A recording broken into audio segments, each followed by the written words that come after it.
সর্বোচ্চ চেষ্টা করার পরেও দেখবেন, সর্বোচ্চ চেষ্টা করার পরেও দেখা যাবে দিন শেষে আপনি অপরাধী হয়ে বসে আছেন।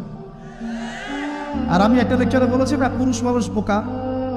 পুরুষ মানুষ কেন বোকা? কারণ সে সবাইকে খুশি করতে চায়। সে চায় মা সুখে থাক, বোন সুখে থাক, স্ত্রী সুখে থাক, যদি আরও স্ত্রী থাকে ও সুখে থাক, সন্তানরা সুখে থাক, সবাই ভালো থাক। এবং তাদের ভালোর জন্য তারা কত কষ্ট করে, দিন রাত ডিউটি করে, অফিসে যায় আসে, জ্যাম ফেস করে, মানসিক প্রেশার নেয়, শারীরিক প্রেশার নেয়, তাই না?